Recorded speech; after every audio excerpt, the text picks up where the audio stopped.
Unlock your child's potential at SV High School, where learning meets excellence. Enroll now.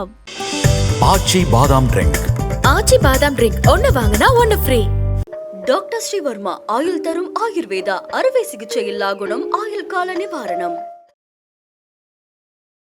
ஞானிகளாக ஆவதற்கு முன்னாடி அவங்களும் பொய் அன்பில் தான் இருந்தாங்க. இந்த மெய்யன்பாக மாறணும் என்பதற்காக தான் அவங்க ஞானி ஆனாங்க. அப்போ பொய் அன்பில் இருக்கிறவங்களாம் ஞானி ஆக முடியாது.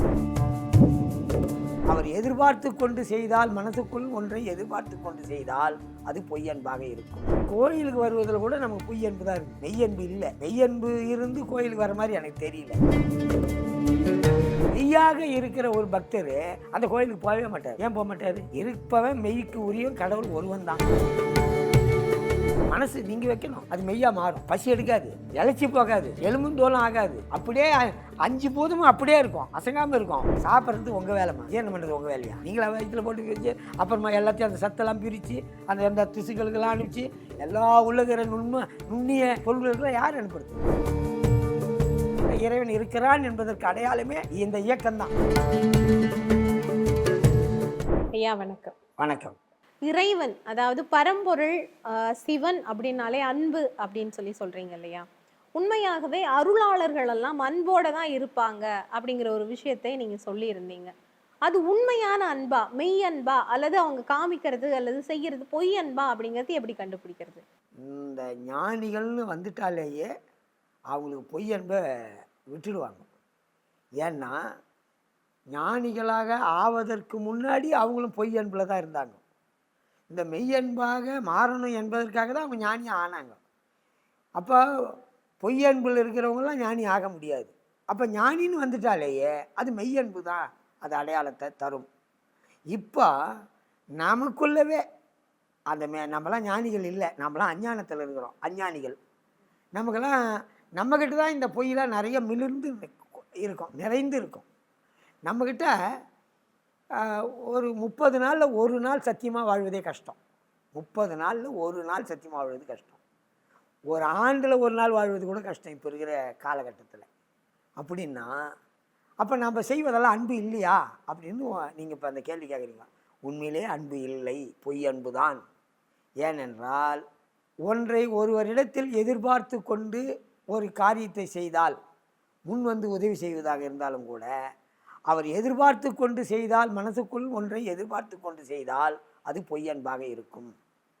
ஆனால் அவர்கிட்ட எதையுமே எவர் அவங்கள பற்றி அவசியமே கிடையாது. நான் செய்கிறது என்னுடைய கடமை அப்படின்னு யார் செய்கிறாங்களோ, அவங்க யாருன்னு தெரியாதவே செய்கிறாங்களோ, அப்படி இருக்கிறவங்க செய்கிறதெல்லாம் உண்மையாக மெய்யன்பு தான். அது அந்த அன்பை தான் ஞானிகளும் விரும்புவாங்க. சரி, இறைவனும் அதை தான் விரும்புகிறான். இறைவனும் அதான் விரும்புகிறான். நமக்குள்ளே இருக்கிற இறைவன் கூட, இறைவன் ஒருத்தன் உள்ளே இருந்தால் அதை தான் விரும்புவான். அப்போ அவர் அந்த ஒரு வார்த்தை என்ன வருதுன்னா, பொய்யா என எல்லாம் போய் அகல வந்து அருளி மெய் ஞானமாகி மிளிர்கின்ற மெய்ச்சுடரே. இந்த சிவபுராணத்தில் நீங்கள் கேட்ட கேள்வியே தான் பதில். நாம் எல்லாமே எங்கே இருக்கிறோம்? பொய்யில் தான் இருக்கிறோம், பொய் ஞானத்தில், பொய்யறிவில் தான் இருக்கிறோம். ஆனால் மெய்யறிவு வரும்போது தான் இந்த அன்பும் மாறும். பொய்யறிவு இருக்கிறவர்களும் பொய்யில் தான் இருக்கோம். மெய்யறிவுன்னு வரும்போது தான் மெய்ஞானம் வரும். அப்போ மெய்யறிவுன்னா தூய்மைன்னு அர்த்தம், மெய்யின்னா தூய்மைன்னு அர்த்தம். இந்த உலகத்தில் எது மெய் எது பொய் அப்படின்னா அனைத்தும் பொய், ஒன்றே ஒன்று மெய். ஒன்றே ஒன்று மெய் என்பது தான் பரம்பொருள். அந்த பரம்பொருள் மெய்யன்புக்குரியது. அந்த பரம்பொருளிடத்திலிருந்து வருகின்ற ஆற்றல் அத்தனையும் இறைவன் செய்தால் அவன் உள்ள ஒன்று வெளியில் ஒன்று வச்சு பேசுகிறவன் இல்லை. அதனால் அது மெய்யன்பு.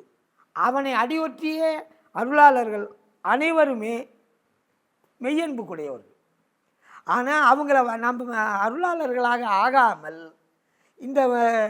இந்த லௌகீக உலகத்தில் கோயிலுக்கு வருவதில் கூட நமக்கு பொய்யன்பு தான் இருக்குது, மெய்யன்பு இல்லை. மெய்யன்பு இருந்து கோயிலுக்கு வர மாதிரி எனக்கு தெரியல. ஏன்னா அங்கே வந்து அவன் மெய்யன்பு உள்ளவனாக ஒருவனை அடையாளம் எப்படி படுத்தலாம் அப்படின்னு பார்த்தோம்னா, கோயிலுக்குள்ளே வரான், இந்த வாசிப்படி உள்ளே வந்துட்ட பிறகு அவன் மெய்யன்பில் இருந்தால் நம்மளை மாதிரி தானே எல்லார் உடம்புலையும் இறைவன் இருக்கிறான். அப்போ நாம் வந்து இறைவன்கிட்ட முன்னே நிற்கிறோம், இன்னொருத்தர் வருவதற்கும் வழி விடணும். 50 பேர் 100 பேர் நிற்கிறாங்க. நாமே நின்றுட்டு இருந்தால் எவ்வளோ நேரம் நிற்கிறது, அவங்களாம் எவ்வளோ நேரம். அப்போ வந்தால் அவனுடைய காட்சியை அப்படி ஃபோட்டோ எவ்வளோ நேரம் எடுக்கிறோம், இந்த கேமராவில் ஃபோட்டோ எவ்வளோ நேரம் எடுக்கிறோம், அவ்வளோ நேரம் தான் தரிசனம். அதுக்கு மேலே இருக்கக்கூடாது. அங்கே திருப்பதியில் போனால் ஜரிகண்டின்னு தள்ளுறான். ஏன் தள்ளுறான்னா, ஒரு நிமிடம் பார்த்தா போதும், கூட்டம் 10,000 பேர் நிற்கிறான் வரிசையிலன்னு தள்ளுறான். அந்த அளவுக்கு தான் சாமி கும்பிடணும் அப்படின்னு அவங்க ஒரு அளவு வச்சுக்கிறாங்க. ஆனால் அந்த அளவே இந்த கோயில் பொய், போகிற மக்கள் பொய், பக்தி பொய். ஆனால் இதுக்கே அவன் என்ன பண்ணுறான், ஜரிகண்டின்றான். பார்த்தது போதும், போங்க, வாங்க வாங்க வாங்க வாங்க போ அப்படின்னு தள்ளிக்கினே இருக்கிறான் இல்லையா. அங்கே அது பொய் என்பதுன்னு அர்த்தம். அங்கே பொய் தான், மெய் கிடையாது. ஆனால் மெய்யாக இருக்கிற ஒரு பக்தர் அந்த கோயிலுக்கு போகவே மாட்டார். ஏன் போக மாட்டார்? இருப்பவன் மெய்க்கு உரிய கடவுள் ஒருவன் தான். அவன் திருப்பதி வெங்கடேச பெருமாளாக இருக்கட்டும், தஞ்சாவூர் பிரகதீஸ்வரராக இருக்கட்டும், அந்த உள்ள ஆண்டவன் வந்துட்டா கோயில் கட்டி வச்சு, அது மற்றவர்கள் கட்டி வச்ச கோயில், அது உள்ள இறங்க இருக்கிறான். ஐயா, நான் உன்னை ஏற்கனவே பார்த்துருக்கிறேன், உன்னை வணங்கியிருக்கிறேன், உன்னை நான் தரிசனம் பண்ணியிருக்கிறேன். இப்போ அந்த தரிசன காட்சி எனக்கு கொடுன்னு உட்காந்தான்னா பிரகதீஸ்வரர் அங்கே இல்லை, இங்கே தாங்கிறார். அப்படின்னா என்ன அர்த்தம்? வேண்டுவார் வேண்டுவதே ஈவான் கண்டாய். யார் உட்காந்து, பூசல நாயனார் அப்படி தான் கோயிலை கட்டினார். பூசல நாயனார் கோயில் கட்டினதே அப்படி தான் கட்டினார்.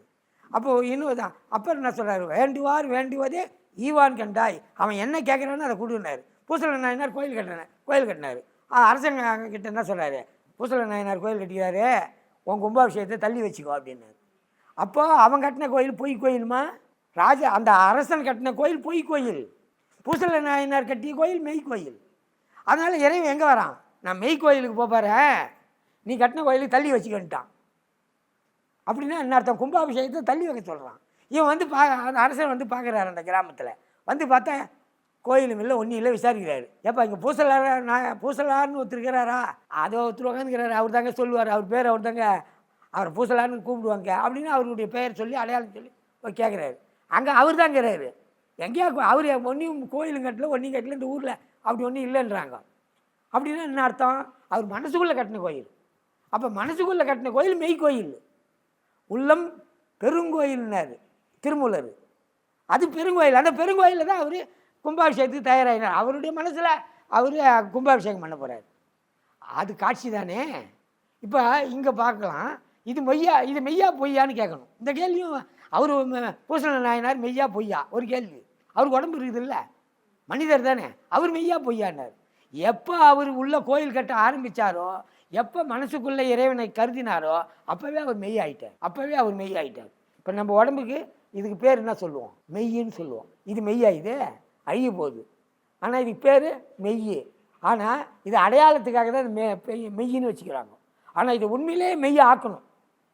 தத்துவம் தெரியாது நிறைய பேருக்கு. ஐம்பொறிகள் சொல்லுவோம், மெய் வாய் கண் மூக்குன்னு சொல்லுவோம். இது மெய் தான், பேர் மெய்யின்னு வச்சுக்கிறோம். ஆனால் இது அழிய போகுது. அப்போ இது மெய் இல்லை. அப்போ இது என்ன ஆக்கணும்? மெய்யை ஆக்கணும். பூசல நாயனார் மெய்யை ஆக்கிட்டார். இறைவனை உள்ளே வர வச்சார். அவர் எவ்வளோ நாள் வர வச்சார்? எத்தனை நாளாக கோயில் கட்டிக்கிறார்? ஒரே நாளில் கோயில் கட்டுறோம். அப்போ கடைக்கால் போடுற மாதிரி சிந்திக்கிறாரு, கல்லுலாம் இறங்குறதா பார்க்குறாரு. அதுக்கப்புறமா கொளுத்துக்கார் விட்டு கட்டுற மாதிரி அதை காட்சியில் பார்க்குறாரு. கொளுத்துக்காரெலாம் விட்டு வேலை வாங்குறாரு. எல்லாம் எங்கே? மனசுக்குள்ளவே கோயில் கட்டுறாரு, பெயிண்டரு எல்லாம் இங்கே என்ன வேலைலாம் செய்யணுமோ அதெல்லாம் மனசுக்குள்ளே செய்கிறார். அது ஒரு நாளில் ஆகிடுமா? கோயில் ஒரே நாளில் கட்டி போடுறான். அப்போ எத்தனை நாள் அவர் தான் இருக்கிறார்? அத்தனை நாள் அவர் அப்படி இருக்கிறாருன்னா தன்னுடைய மனசை எங்கே வச்சுருக்காரு? இறைவனிடத்தில் வச்சுருக்காரு. இறைவனுக்காக கோயில் கட்டுறாரு, பக்தியோடு இருக்கிறார். இந்த உடம்பு மெய்யாக போச்சு. அவர் பசி எடுத்து சாப்பிட்டாரா? அவர் எந்த மனித உணர்வில் இருந்தாரா? இல்லையே. அப்போ அந்த மெய்யாகிய உடம்பு அங்கே தான் மெய்யின்னு. அப்போ மெய் கொண்டுன்னு அர்த்தம். இப்போ இவருடைய உடம்பை மெய்யை ஆக்கிட்டார். மெய்யை ஆகிட்ட பிறகு ஆண்டவனை கும்பிட்றாரு, கும்பாபிஷேகத்துக்கு வந்துட்டார். அப்போ அவர் மனசில் இறைவன் வந்தது காட்சி அவருக்கு தான் தெரியும். நமக்குலாம் எப்படி தெரியும்? அரசனுக்கே எப்படி தெரியும்? இப்போ இந்த மெய் அப்படிங்கிற இந்த உடலை மெய் உண்மையாகவே உண்மை பொருளாகவே ஆக்குறது அப்படின்னா அதுக்கு என்னதான் பண்ணணும்? மனசு தான் வைக்கணும். மனசு நீங்கள் வைக்கணும், அது மெய்யாக மாறும். பசி எடுக்காது, இழைச்சி போகாது, எலும்புந்தோலம் ஆகாது. அப்படியே 5 பூதமும் அப்படியே இருக்கும், அசங்காமல் இருக்கும். அது சர்க்குலேஷன் பண்ணணும். அதான் பேராற்றல். இப்போ நீங்கள் சாப்பிட்றீங்களோ சாப்பிட்லையோ, உணவுக்கு ஏற்ற சூழ்நிலைக்கு ஏற்ற மாதிரி உடம்பு மாறுது. உணவினுடைய தன்மைக்கு ஏற்ற மாதிரி உடலினுடைய அமைப்பில் மாறும். உள்ள ரசாயன மாற்றம் செரிமானம் ஆகிற போதெல்லாம் இதெல்லாம் நம்ம பார்க்குறோம், இதெல்லாம் நம்ம தெரிஞ்சு வச்சுக்கிறோம். பூசல நாயனார் எத்தனை நாள் சாப்பிட்டாரு, அவருக்கு சாப்பிடவே இல்லை, எத்தனை நாள் உட்காந்தான்னு தெரில, அவருடைய உடம்புக்கு இழைச்சி போன மாதிரி தெரில. யோகிகள்லாம் எலும்பு தோலுமாக காட்டுவாங்க யோகத்தில் யோகிகளுக்கெல்லாம். அது என்ன காரணம்னா அவங்களுக்கு உடம்புலாம் நீரெல்லாம் வற்றி நீர்லாம் இருக்கிறவெல்லாம் கிருமி உருவாகுதுன்னு அர்த்தம். ஆனால் யோகிகளுக்கெல்லாம் அது அந்த ரசாயன மாற்றங்கள்லாம் நடக்காது. ஏன் ரசாயன மாற்றம்லாம் நடக்காதுன்னா நம்ம உண்ட உணவுக்கு ஏற்ற வேலையை அது அந்த அந்த ஜீரண உறுப்புலாம் அது வேலை செய்யும். ஆனால் அவங்க சாப்பிடாதவங்களாச்சே, அப்போ என்ன ஆகும்? வான்வெளியில் இருக்கக்கூடிய ஈர காற்று அவங்களுக்கு அந்த சுவாசத்திலேயே அதை சேர்ந்து உணவாகிடும். ஒரு மனிதன் உணவில்லாத 18 நாள் சொல்கிறாங்க, ஒரு சிலர் 21 நாள் சொல்கிறாங்க. உணவில்லாத வாழலாமா 21 நாள் வரையில், குறைந்தது 18, இன்னொருத்தர் 21 நாள் சொல்கிறாரு. அது அறிவியல் அடிப்படையில். அப்புறம் தண்ணி இல்லாத எவ்வளோ நாள் வாழலாம் அப்படின்னு இருக்குது. 12 நாள் வாழலாம். அருமையாக சொல்லிட்டீங்க. உணவும் தண்ணீரும் இல்லாமல் 12 நாள் வாழலாம். அது சரி. அப்போ 21 நாளைக்கு மேலே என்ன ஆகும்? உடம்பு தாங்காது. நம்ம நிலையிலே அவ்வளோதான் தாங்கும். யோகிகளுக்கு ஏன் தெரியுங்களா? சலனம் என்பது எண்ணத்தில் உருவாகும். எண்ணங்கள் மனம் வேலை செய்தனாலே உடம்பு வேலை செய்யுதுன்னு அர்த்தம். எண்ணம் வேலை செய்யுதுன்னா அசைவுன்னு அர்த்தம். எண்ணம் அசையாதிரு, அதனால்தான் அசையாதிரு மனமேன்னு சொல்லுவாங்க.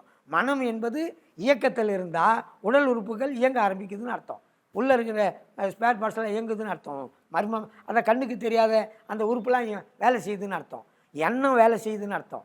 எண்ணம் வேலை செஞ்சால் உடல் இயங்குதுன்னு அர்த்தம். எண்ணத்தை ஸ்டாப் பண்ணிட்டா உடம்புக்கு ஒன்றுமே ஆகாது. கரண்ட் இருக்குது, ஃபேன் ஓடுது. கரண்ட் இல்லைன்னா ஃபேன் ஓடுமா? அப்போ கரண்ட்டு தானே அது வேலை செய்யுது. நம்ம கரண்ட் என்பது எண்ணம், மூச்சு என்பது உடல் இயங்குவதற்கு. நம்மளுடைய எண்ணத்தின் மூலமாக நம்ம உடம்பை சேர்த்து இயக்கிறோம். அது வெறும் சுவாசம் மட்டும் போனால், இப்போ நம்ம நள்ளிரவில் நட்டம் பயின்றாடுன்னு சொன்னேன். அது தூங்குற போது நம்ம சுவாசம் போயிருந்தாங்குது, அது நம்ம கண்ட்ரோல் இல்லை, அது தானாகவே சுவாசிக்குது. ஆனால் தூங்கும்போது நீங்கள் சிந்திக்கல, அதனால் உடம்பெல்லாம் ஓய்வு எடுக்குது, அந்த ஸ்பேர் பார்ட்ஸ்லாம் ஓய்வு எடுக்குது. வெறும் சீரியலில் மட்டும் போட்டு விட்ட மாதிரி இருக்கும். எப்படின்னா கம்ப்யூட்டர்லாம் கெட்டு போடக்கூடாதுன்னு இப்போலாம் ஒரு சுவிட்சை வச்சு கண்ட்ரோல் பண்ணுறாங்க. ஏன்னா அப்போ தான் அந்த பொருள் கெட்டு போகாது இருக்குமா.